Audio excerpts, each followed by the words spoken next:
Les invito a abrir sus Biblias. En la carta de Pablo a los Colosenses, vamos a ver el capítulo 1, versículos 15 al 18, si Dios nos permite. Dijimos que todo este mes de la Navidad íbamos a estar predicando pasajes cristocéntricos, y este es uno sin lugar a dudas. Colosenses capítulo 1, versículo 15 al 18. En el primer mensaje, en el mes de diciembre, hablamos de la humillación de Cristo. El pastor Sergio el domingo pasado predicó respecto de la exaltación de Cristo. Hoy vamos a hablar de la preeminencia de Cristo.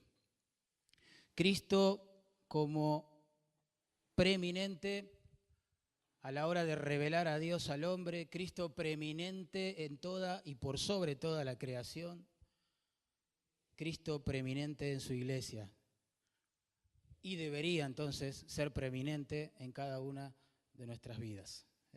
La preeminencia de Cristo entonces. Colosenses capítulo 1, versos 15 al 18. Vamos a leer la palabra de Dios.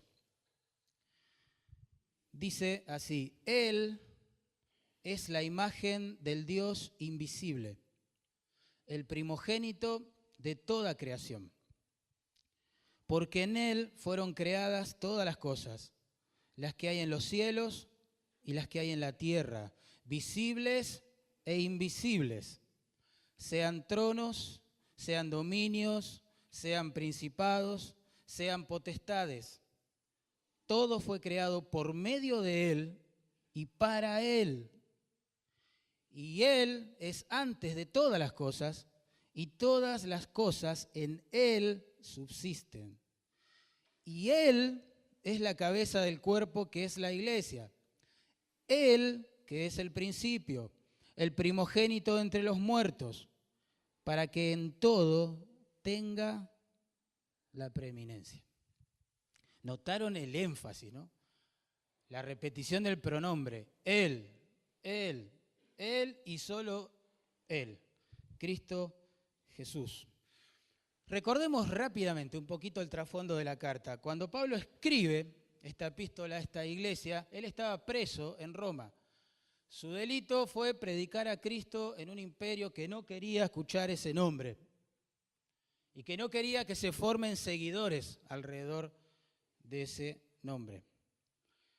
Parece que Epafrás, el pastor de la iglesia en Colosas, decidió hacer un viaje largo y peligroso hasta Roma para contarle a Pablo en forma personal algunas preocupaciones que tenía respecto de la iglesia. Y por el contenido de la carta uno se da cuenta que el problema más grande era que una especie de cóctel doctrinal extraño se estaba filtrando en la congregación. Aunque esta herejía tenía muchas facetas y aristas, en esencia atacaba la suficiencia de Cristo, tanto para salvar al pecador como para santificar y satisfacer a su iglesia. Básicamente es eso. Y un punto que ellos marcaban y acentuaban con fuerza era que Jesucristo no era Dios, sino una emanación espiritual de Dios. Es decir, un ser creado como quizás al mismo nivel que los ángeles, serafines y querubines. Es por eso que esta carta es tan cristocéntrica, porque Pablo quiere mostrar que de ninguna manera esto es así. Pablo, en capítulo 1 de esta carta, lo que hace es mostrarnos la doctrina de Cristo de una manera hermosa, que es lo que vamos a ver hoy. En el capítulo 2 defiende esa doctrina en contra de todas estas falsas creencias. Y en el capítulo 3 y 4 nos muestra los deberes que los cristianos tenemos ante tan precioso Salvador. Acá lo que vamos a ver básicamente en versículo 15, que Cristo es la imagen de Dios, el que revela a Dios porque es Dios. Después vamos a ver que Él es no criatura, sino creador del universo. Versículo 16 y versículo 17. Después vamos a ver que Él es la cabeza de la iglesia. versículo 18. Y todo esto con un propósito en mente.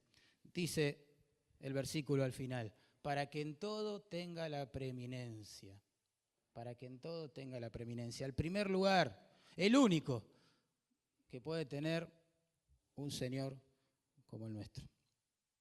Así que por profundo que parezca en lo teológico, este párrafo lo que quiere mostrar de manera práctica es que Él es preeminente, por lo tanto debería serlo también en nuestras vidas. Así que vamos a orar, planteado el tema, y que el Señor nos guíe. Padre, te damos gracias otra vez por las preciosas verdades que hemos cantado.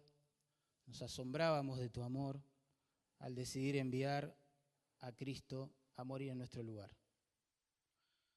Por eso te pedimos que ahora uses este párrafo de tu palabra para mostrarnos a tu Hijo, para que podamos contemplarlo, para que podamos admirarlo y por sobre todas las cosas, para que Él sea preeminente absolutamente en todas las áreas de nuestra vida.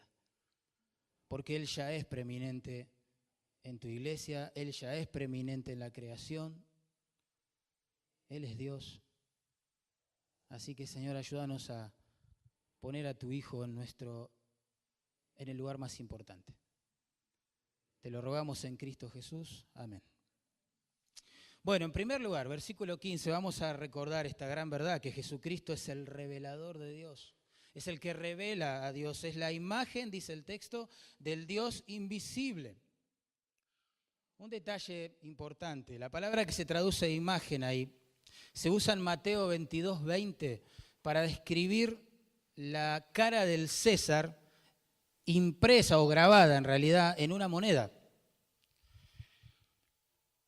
Pero Jesús es mucho más que esta comparación respecto de Dios, porque en la moneda tenemos la imagen sin vida de un César que es humano, que era humano, ¿bien? Pero en Cristo tenemos la imagen viviente del Dios viviente. Cristo es la representación exacta y visible de Dios. Cristo disipó las nubes que en nuestra propia imaginación quizás teníamos a la hora de pensar en Dios. Porque Él es Dios y representa perfectamente al Padre. Según Génesis 1:27, los hombres fueron creados a imagen de Dios. Y es cierto que en el hombre se ve algo que hay en Dios. En el hombre se ve la capacidad de pensar, de sentir, de tomar decisiones, ¿sí? Pero el hombre no representa en forma perfecta a Dios, y eso es a causa de nuestro pecado, obviamente, y nuestras limitaciones, y nuestras abismales diferencias entre un ser perfecto como Él y alguien tan imperfecto como lo soy yo, como lo son ustedes. Pero Cristo sí es la imagen perfecta de Dios. A diferencia del hombre, Él no fue creado a imagen de Dios, porque Él es la imagen de Dios. Es una gran diferencia, gran diferencia. En Cristo lo que vemos es la plenitud de la deidad manifestarse a través de un cuerpo humano. Eso es lo que dice capítulo 2, verso 9. Fíjense conmigo, una vuelta de página. Dice Pablo que en Él, en Cristo, habita corporalmente toda la plenitud de la deidad. Porque Él es Dios hecho hombre, Dios humanado. Así que podemos decir que a través de la humanidad de Cristo, el Dios invisible se hizo visible. Y vimos su gloria, escribió el apóstol Juan. Qué bárbaro. La Biblia, por un lado, es cierto, enseña la invisibilidad de Dios. En Juan 4:24, el mismo Señor Jesús dijo que Dios es espíritu, por lo tanto no se le puede ver ni tocar. ¿Bien? En 1 Timoteo 6:16, Pablo escribió que Dios habita en luz inaccesible y ninguno de los hombres le ha visto ni puede ver, ni le puede ver. Pero en la persona de Cristo, el Dios invisible, que mora en luz inaccesible, se hace visible y cercano a la vez. Habitó entre nosotros, dijo el apóstol Juan también. En Juan 1:18 leemos, a Dios nadie le vio jamás, Pero el unigénito Hijo que está en el seno del Padre, Él le ha dado a conocer, Él le mostró, le explicó, es la idea. Qué lindo esto. En Hebreos 1:3 se define a Jesús como el resplandor de la gloria de Dios. La gloria de Dios es un sinónimo de decir la presencia de Dios, el ser de Dios, la persona de Dios. Así que Cristo refleja la gloria de Dios. Podemos hacer una comparación. De la misma manera que los rayos del sol reflejan la gloria del sol. ¿Por qué? Porque así como los rayos son uno con el sol, Cristo es uno con el Padre. ¿Bien? Y así como los rayos del sol acercan al hombre su calor, su energía, su luminosidad, Cristo ha acercado al hombre la gracia y la verdad de Dios. Ha manifestado al hombre a Dios. ¿Queremos saber cómo es Dios? Debemos mirar a Jesucristo. Esa es la idea. Él revela y muestra al Padre con claridad. Así que contrario a lo que se enseñaba allí en Colosas y lo que quizás hoy los testigos de Jehová enseñan y los arrianos de toda la historia han enseñado, Jesucristo es mucho más que un ángel, que un ser creado, que el arcángel Miguel. Él es Dios humanado. El mismo Jesús dijo esto.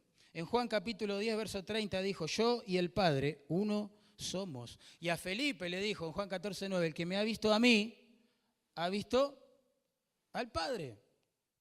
El mismo Jesús lo dijo, por eso lo querían apedrear los religiosos, porque siendo hombre, decían ellos, se hace igual a Dios. Juan lo escribió, el primer versículo de su evangelio dice así, en el principio era el verbo, y el verbo era con Dios, y el verbo era Dios. Más claro, imposible. Imaginemos una línea de tiempo aquí, donde para nosotros hay un principio.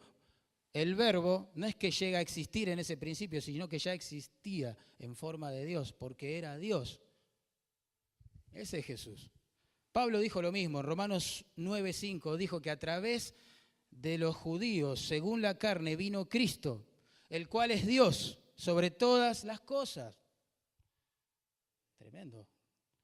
Pedro escribió lo mismo en su segunda carta, capítulo 1, verso 1, dice que escribe su carta a los que han alcanzado por la justicia de nuestro Dios y Salvador Jesucristo una fe igualmente preciosa que la nuestra. Jesús es Dios. Jesús es Dios. No es un ser creado, es el creador, como vamos a ver en el versículo siguiente. Pensar menos respecto de Cristo es contradecir la enseñanza de la Escritura y es sellar la condenación de una persona. Porque si Jesús fue solo un hombre, solo eso, su muerte entonces no tuvo más valor que quizás que la de cualquier otro mártir de la historia que dio su vida por alguna causa. Si fue solo Dios, entonces no pudo haber muerto, porque Dios no muere, Dios es vida en sí mismo. Pero al ser 100% hombre, al hacerse 100% hombre, Dios Hijo pudo morir en la cruz. Y al ser 100% Dios, su sacrificio entonces, o su muerte fue un sacrificio por nuestro pecado. El justo muriendo en lugar de los injustos para llevarnos a Dios. Así que Dios se hizo hombre en Jesucristo para poder morir y pagar la deuda de tu pecado y de mi pecado. Y eso es lo que festejamos en Navidad, realmente. O lo que deberíamos festejar en Navidad. Lamento que en los shopping y en los negocios donde se venden artículos propios de estas fiestas no aparezcan estas verdades. Pero este es el verdadero sentido, ¿no? O debería serlo, de la Navidad. En segundo lugar, Jesucristo no es solo el que revela a Dios, porque es Dios, sino que es el heredero de toda la creación. Versículo 15, la segunda parte, dice que Él es el primogénito de toda creación. Y ahí está, dicen los arrianos y aquellos falsos maestros de Colosas y algunas algunos grupos religiosos de hoy. Acá está, ¿ves? Es lo que nosotros enseñamos.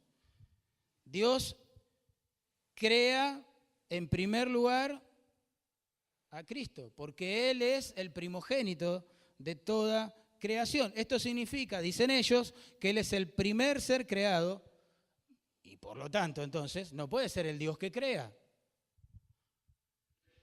Bueno, lamentablemente esta interpretación desvirtúa el significado de la palabra primogénito. Porque esta palabra, según el contexto donde aparece, obviamente, puede asumir uno de dos significados. Por un lado, tiene un significado, obviamente, literal o cronológico, señalando al primer hijo nacido en un hogar. Por ejemplo, en Lucas 2:7 dice que Jesucristo fue el primogénito de María, en este sentido. Pero también puede asumir un sentido figurado o cultural, ¿sí?, como se usaba en aquel entonces, señalando a un título de honor. Un título de honor. Y es evidente que al ser aplicado a Jesucristo, si la frase anterior se encargó de mostrarnos que es Dios, debe asumir la palabra primogénito este segundo significado, obviamente. Obviamente. Es por eso, teniendo en mente este significado de título de honor, es que entendemos que Esaú, ¿se acuerdan?, vende su primogenitura. Él jamás podría haber vendido su mayoría de edad respecto de su hermano Jacob. Sería una locura, no se puede cambiar eso. Pero sí se pudo vender un título de honor, bien, que le daba el derecho a la herencia y a la autoridad de Isaac, su padre. En el Salmo 89, 27 se dice del Mesías: yo también le pondré por primogénito, es decir, el más excelso de los reyes de la tierra. Ven, allí tampoco la palabra primogénito tiene que ver con un nacimiento, sino con un título de honor, un título de preeminencia, de autoridad. ¿Sí? Bueno, es evidente aquí que la palabra primogénito, en el versículo que estamos leyendo, no tiene nada que ver con un nacimiento, sino con un título de honor que le confiere a Jesucristo la supremacía por encima de todo lo creado, de todos los seres creados y de toda la creación. Eso es lo que está queriendo decir. El primogénito de la creación es el que hereda de parte del Padre la autoridad sobre todo lo creado. Eso es lo que significa. En Hebreos capítulo 1, verso 2 se refuerza esta verdad. Dice: Dios en estos postreros días nos ha hablado por el Hijo, a quien constituyó heredero de todo. Ahí está, claramente explicado. Cristo es el heredero de todo, según el Salmo capítulo 2, versículo 8, heredero de todas las naciones. Según Colosenses 1:15, de toda creación. Según Apocalipsis 5, versículo 13, de todas las cosas. Porque Él es preeminente, ¿recuerdan?, sobre toda la creación. Y la interpretación arriana de que Cristo es una emanación espiritual o la primera emanación espiritual creada por Dios, desvirtúa no solo el uso de la palabra primogénito en la Biblia, sino también el contexto donde está insertada. Fíjense, esta forma errónea de ver a Jesucristo contradice la frase anterior que acabamos de leer y explicar, donde se nos dice claramente que Él es Dios. ¿Bien? Y también contradice las frases que siguen en el versículo 16. ¿Por qué? Porque ahí se nos dice que Él no es creado, sino que es el creador. Y uno se pregunta entonces, ¿cómo puede ser la primera criatura en ser creada y a la vez creador? ¿O es criatura o es creador? Al ser llamado primogénito de toda creación, se pone de manifiesto que es un ser distinto a todo lo que ha sido creado. ¿Se entiende? Él no es creado, Él es creador. Y esto es lo que nos lleva a la tercera verdad que queremos comunicar hoy. Versos 16 y 17. Él es el creador de todas las cosas, no el primero en ser creado. ¿Se entiende? Noten lo que dice el versículo 16. Explicando, argumentando por qué llama a Jesucristo primogénito de toda creación. Dice, porque en Él fueron creadas todas las cosas. ¿Ven? Las que hay en los cielos y las que hay en la tierra, visibles e invisibles, sean tronos, sean dominios, sean principados, sean potestades. Todo fue creado por medio de Él y, esto es fundamental, para Él. Ahí está la explicación de por qué se le llama primogénito de toda creación, porque Él la ha creado y Él la va a heredar. Él va a estar por encima de todos los seres creados y de toda su creación en su reino eterno. Noten, 3 razones que justifican esta idea de que Él es el primogénito de toda creación. En primer lugar, Él es la mente que ha diseñado el universo. Es la idea de la expresión porque en Él fueron creadas todas las cosas. En Él, la idea es dentro de Él, es decir, toda esta idea de este universo complejo y maravilloso que nos rodea, nace en Jesucristo. Y Él es el que no solo diseña, sino que ejecuta, crea con su Padre.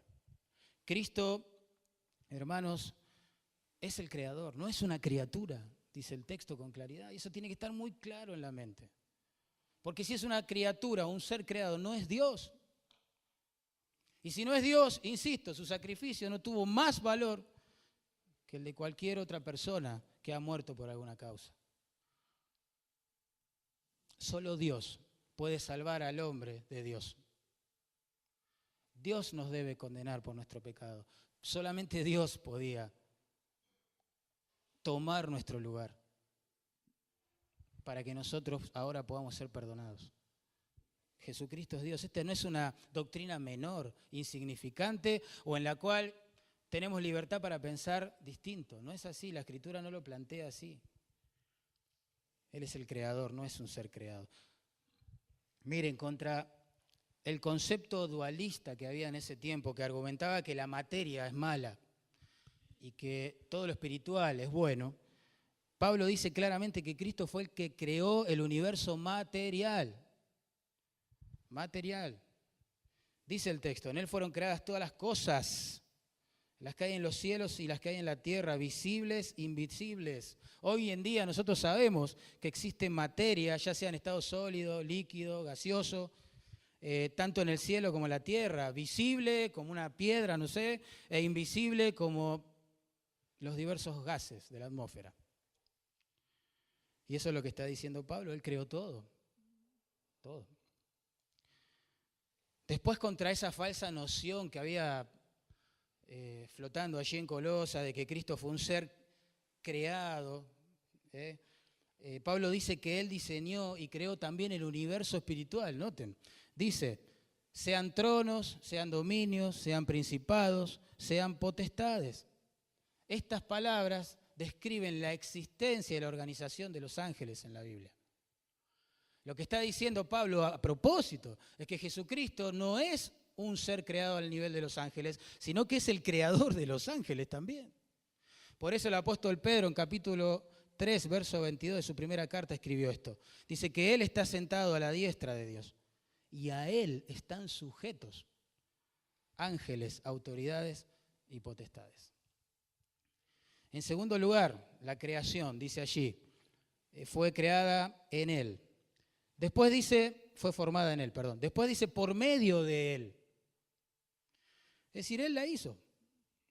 Es el creador. Cristo es el agente mediante el cual la creación fue traída a la existencia. Y esto le da sentido al plural allí que encontramos en Génesis capítulo 1. Dios hablando, la Trinidad hablando entre sí, diciendo, hagamos al hombre a nuestra imagen y semejanza. Ahí estaba el Señor Jesucristo. No es un ángel,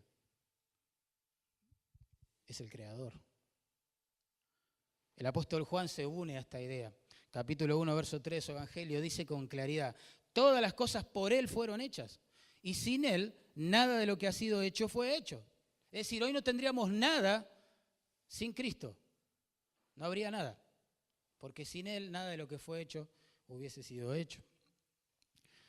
Es más, el versículo está construido en un tiempo verbal que señala la idea de que la creación tuvo un principio. contrario a la idea de que el universo es eterno y autoexistente que pulula por allí en nuestros días.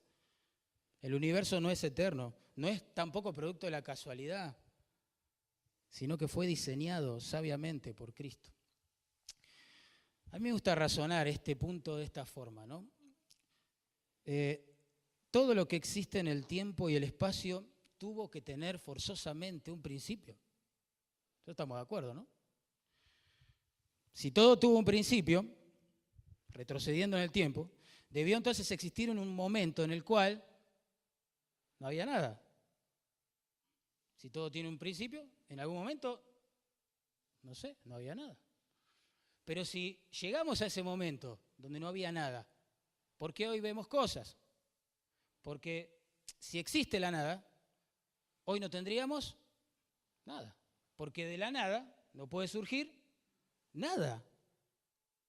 ¿Se entiende? O estoy medio complicado. ¿Se entiende? De la nada, ¿qué surge? Nada. Pero hoy vemos un universo tremendamente complejo rodeándonos. La nada no produce nada.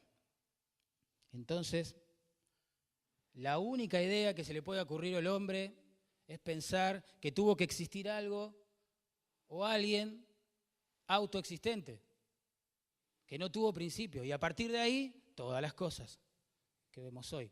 Por supuesto, la ciencia atea lo que dice que no se trata de alguien autoexistente, sino de algo autoexistente. ¿Bien? Ahora, ese algo, técnicamente hablando y aplicando la misma lógica que venimos siguiendo, debería haber tenido un principio. ¿Cómo llega a la existencia si es algo? Y si es algo, ¿cómo tiene la habilidad para diseñar, el poder para formar lo que va diseñando? ¿Cómo podemos llegar a tener una inteligencia en algo? Sin embargo, es lo que la ciencia atea comparte como explicación del origen de las cosas. Siempre es algo en el pasado. Pero la Biblia, en su primer versículo, dice que en el principio creó Dios los cielos y la tierra. Y yo estoy convencido que esa es más que una explicación teológica del origen de las cosas. Es la explicación histórica del origen de las cosas.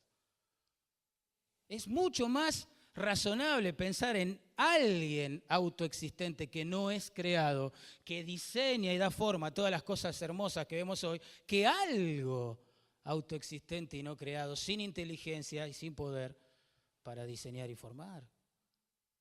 Nosotros le damos la gloria a Dios y a Jesucristo, llamándole, mencionándole y reconociéndole delante de quien sea como el origen de todas las cosas.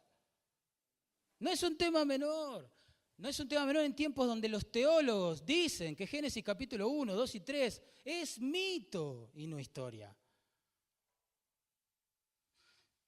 La única forma de glorificar a Dios y a Jesucristo es comenzar por esta sencilla revelación. Él es el origen de todas las cosas. Él es el creador.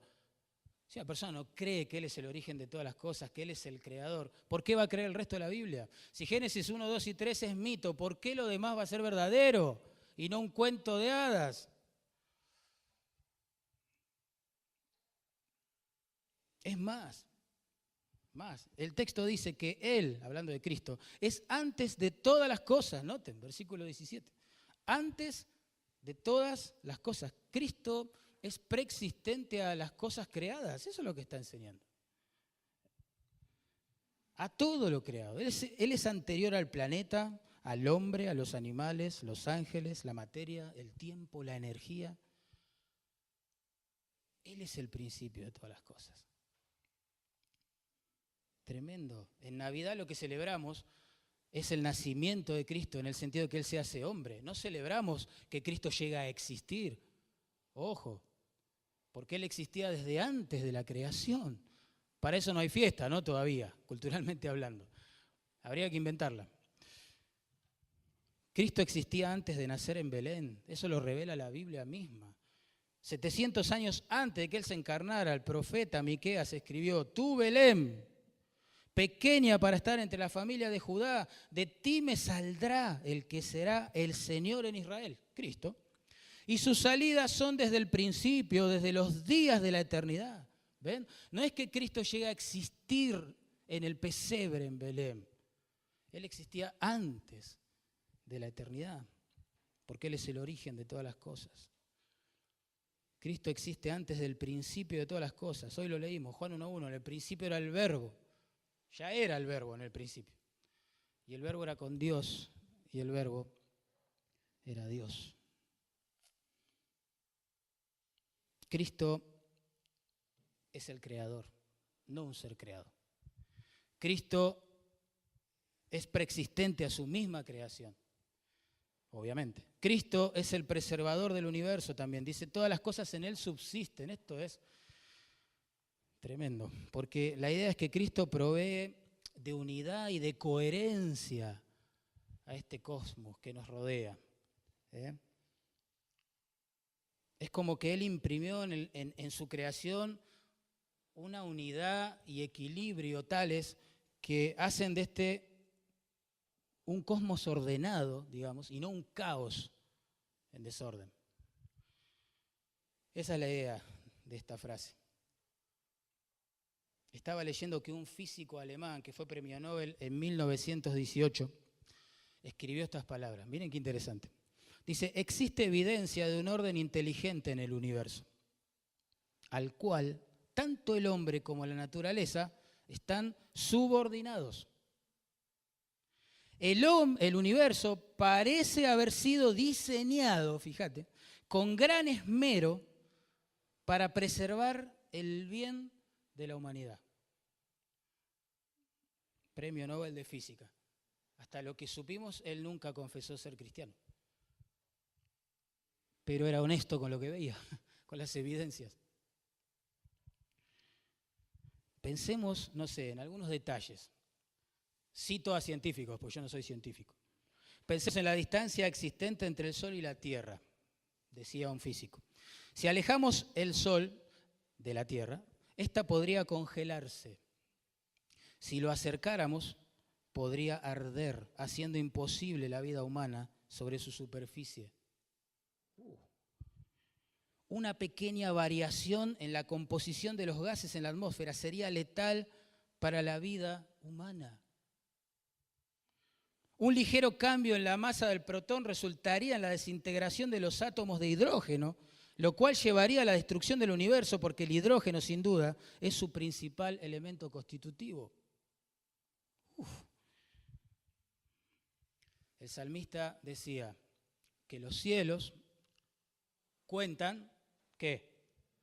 La gloria de Dios. ¿Y qué anuncia el firmamento? La obra de sus manos. Un día emite palabra otro día. Y una noche otra noche, ¿qué declaran? Sabiduría. Sabiduría. Al considerar la creación podemos entender un poco más del poder, la sabiduría y la dignidad del Creador. El Sol, por ejemplo, tiene un diámetro de casi 1.400.000 kilómetros. 100 veces superior al planeta Tierra. La estrella más cercana, que se llama Alfa de Centauro, está ubicada a unos 38 trillones de kilómetros de la Tierra. Nuestra galaxia, la Vía Láctea, así la conocemos, ¿no? Abarca cientos de billones de estrellas. Y los astrónomos estiman que hay, escuchá esto, millones de galaxias en el universo. Calculan que el número de estrellas en el universo sería un 10 elevado a la 25. O sea, un 10 seguido de 25 ceros. ¿Saben que la grandeza de la creación tiene el propósito de humillarnos y de mostrarnos que no somos seres autosuficientes como pensamos que lo somos? Somos seres frágiles, pequeños y dependientes de este Creador, de este Dios maravilloso. ¿Saben? Cito a un ateo. Él dijo, hay solo dos opciones para nuestra diminuta existencia en este gran universo. O estamos solos o estamos acompañados. Ambas me aterran, dijo él. Ambas me aterran. Pero ¿qué tenemos los creyentes que creemos en la revelación escrita de Dios, su palabra? Ningún terror, tenemos paz, tranquilidad, el deleite, el gozo de saber que ese Creador tan grande y que sustenta de una manera tan preciosa su creación, es nuestro Padre, es nuestro Dios, es el que se nos ha revelado como el pastor y obispo de nuestras almas. Así que no nos aterra pensar que nuestra diminuta existencia en un cosmos tan gigante depende de Dios, al contrario, nos bendice saberlo, aumenta nuestra fe. El problema, ¿saben cuál es?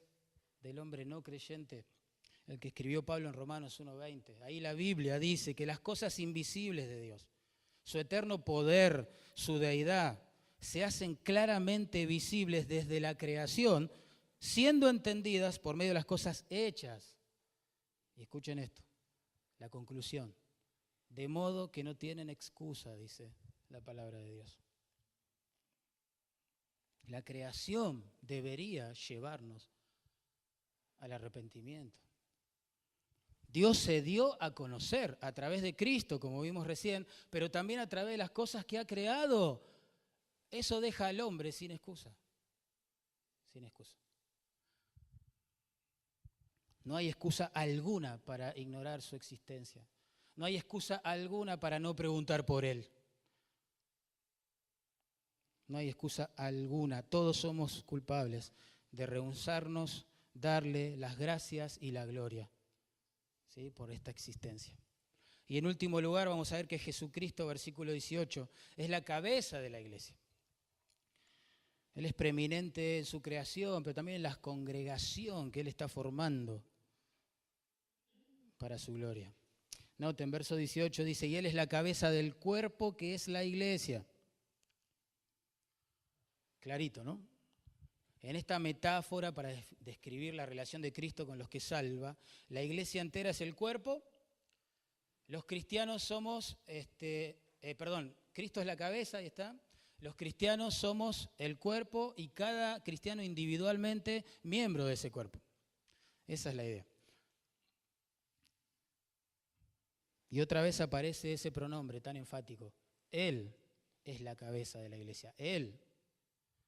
No un pastor, no un papa, no un líder religioso. Es Él. Es Él. Y aunque parezca impactante, ¿no?, el mismo Dios que acabamos de describir en su grandeza como creador y origen de todas las cosas, el mismo Señor que es el que ha revelado a Dios porque es Dios, asume este rol amoroso, paternal, de liderazgo sobre su pueblo. Se revela como la cabeza, ese Dios tan grande, trascendente, que aterraba a este hombre ateo que cité, se presenta como el que está conduciendo a su pueblo. Y nos hace saber que hay una unidad tan grande entre Cristo y los que Él salva, que usa metáforas como esta en la Biblia para describirlo. La metáfora de cabeza habla de liderazgo, habla de conducción, pero a través de la relación. Yo no puedo separar al cuerpo de la cabeza. Cristo conduce a su iglesia a medida que se relaciona con ella y a medida que ella responde a su palabra y a su guía y a su dirección. Es sorprendente pensar de que un Señor tan grande se acerque a personas tan pequeñas como nosotros para conducirnos, de manera que glorifiquemos su nombre. Alguien escribió esto, si Cristo es el líder de la iglesia, miren las implicancias que tiene esto. La autoridad final de la iglesia, entonces, es su palabra y no la palabra de los hombres. Esto ya es importantísimo, clave y crucial. La meta, entonces, de la iglesia es promover su gloria y no la de los siervos. El objeto de alabanza de la iglesia, entonces, es la persona de Cristo y sus obras. Si Él es la cabeza de la iglesia, la salvación de la iglesia descansa en su obra en la cruz y en esa tumba vacía. Si Él es la cabeza de la iglesia, implica que es el que la sostiene a través de su poder y de sus promesas. Si eres la cabeza de la iglesia, entonces la medida de la madurez espiritual de los cristianos es ser como la cabeza, como Cristo.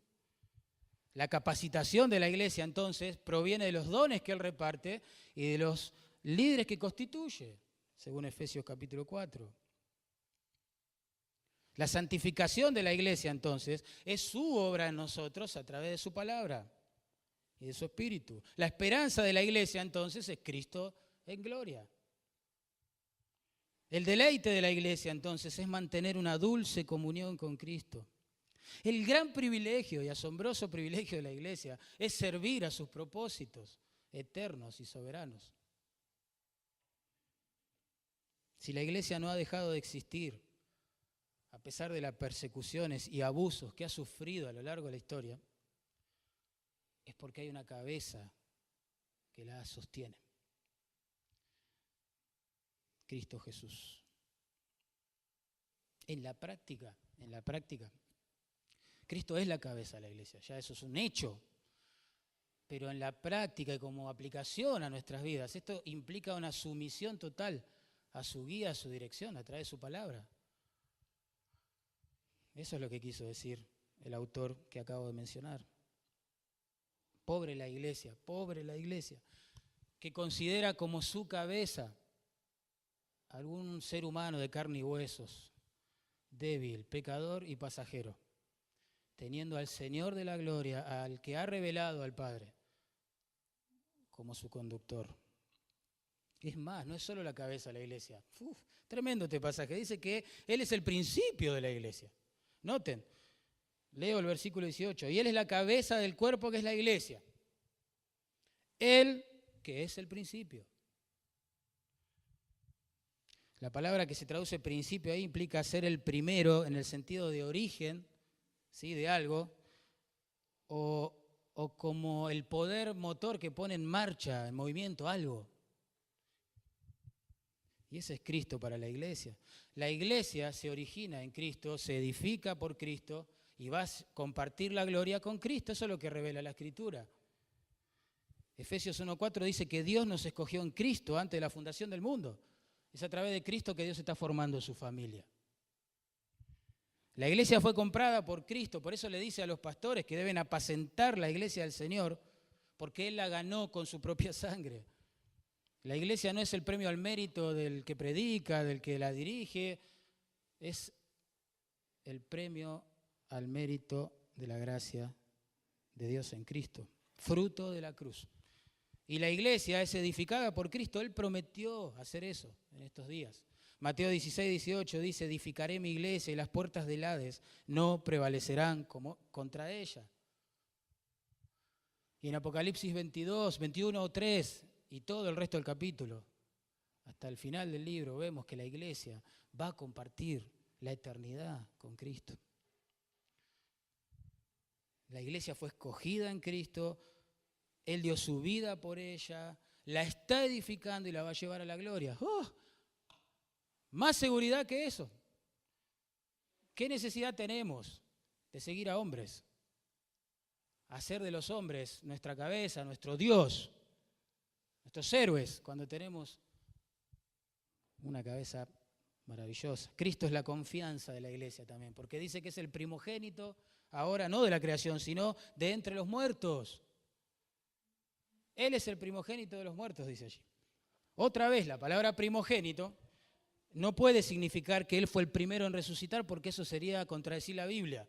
Porque tanto en el Antiguo Testamento como en el Nuevo vemos casos de resurrecciones por la soberanía de Dios queriendo comunicar un mensaje en su momento. No sé, pensemos en el Antiguo Testamento, la viuda, el hijo de la viuda, ¿se acuerdan? O en el Nuevo Testamento pensemos en Lázaro. No significa esto que Él fue el primero en resucitar. Entonces, ¿qué significa? Que aunque la resurrección de Cristo no fue la primera, sí fue la más importante. Otra vez, primogenitura, título de honor, de autoridad, de importancia.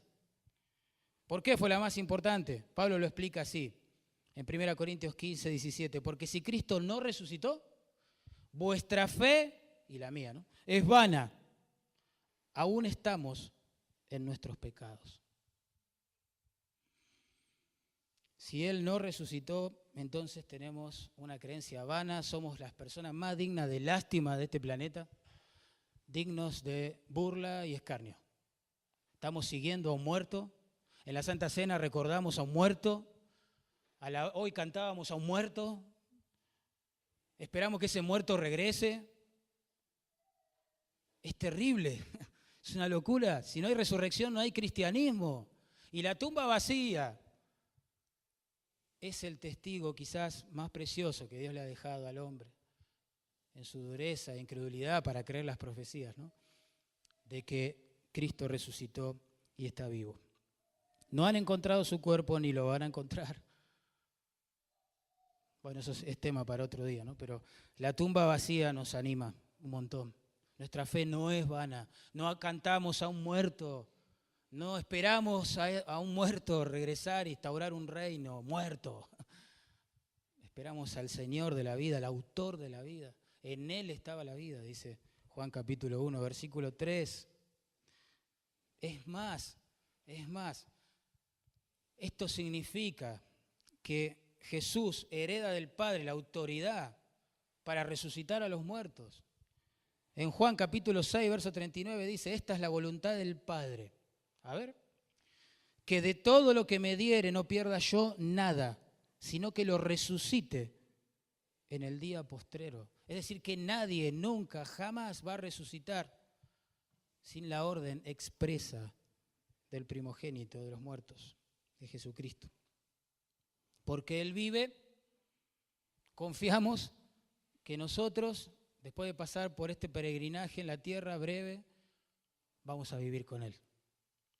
En un velorio Él dijo esto, el que cree en mí, aunque esté muerto, vivirá. Y mucha gente, ¿no? Prometió vida eterna a sus seguidores, engañándolos, sacándoles el dinero, etc. ¿Por qué Cristo es distinto? Y bueno, por un montón de razones, pero ahí, en ese velorio, cuando dijo esta frase, demostró que Él era capaz de hacer esto. ¿Cómo? Resucitando a Lázaro. Resucitando a Lázaro. El que prometió mostró el poder para hacerlo.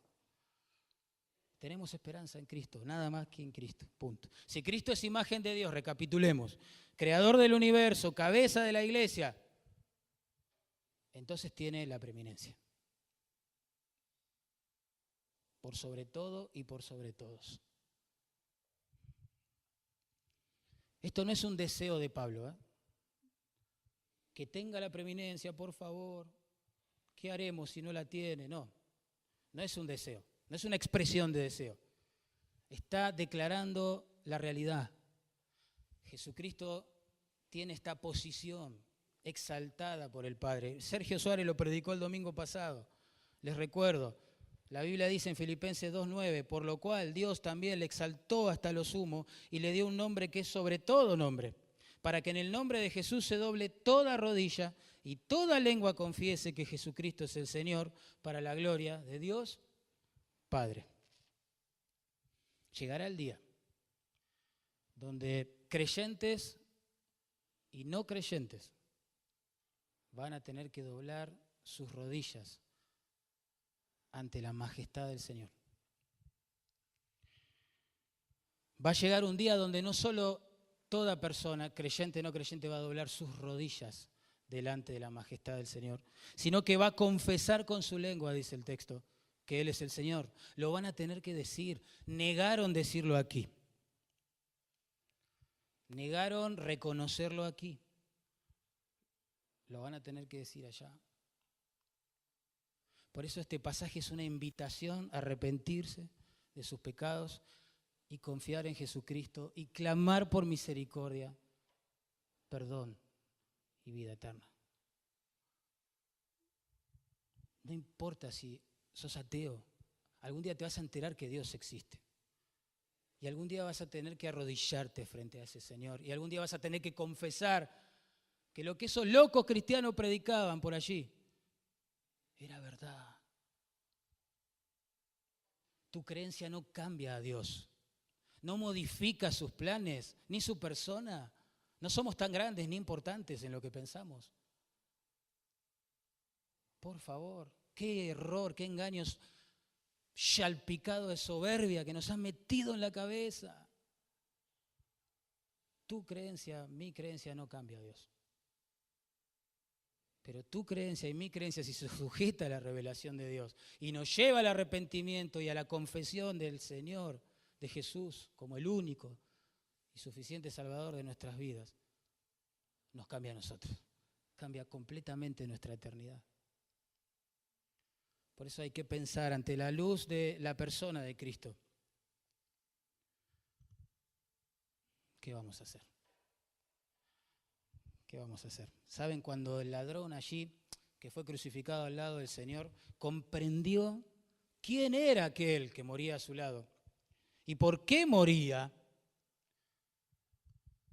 Y segundos antes de morir, quizás, o minutos, le dijo esto al Señor: acuérdate de mí cuando vengas en tu reino.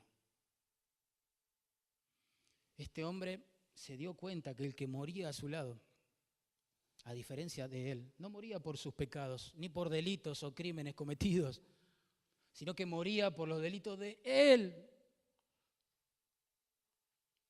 Se arrepintió de su pecado, creyó en Jesucristo, le dio la autoridad que le da este pasaje, Él es el Señor. Y dijo: acuérdate de mí cuando vengas en tu reino. ¿Qué le dijo el Señor? Vete de aquí, ladrón miserable. ¿Cómo voy a llevar un ladrón a la gloria? No le dijo eso. ¿Se acuerdan qué le dijo? Hoy estarás conmigo en el paraíso. Este hombre vivió toda su vida pecando, delinquiendo delante de Dios y delante de los hombres. Sin embargo, entendió quién era Jesús. Se arrepintió de su pecado, confió en Él. Y no tuvo tiempo de bajarse de la cruz y congregarse en una iglesia, bautizarse, tener un ministerio, cantar alabanzas, aprender la Biblia. No, pero se arrepintió de su pecado y confió en el Señor. Y esa es la misma invitación, el mismo mandato que Dios te da a vos y a mí y a todo hombre en todo lugar. Que se arrepientan, que se arrepientan. Jesucristo es el único camino al Padre.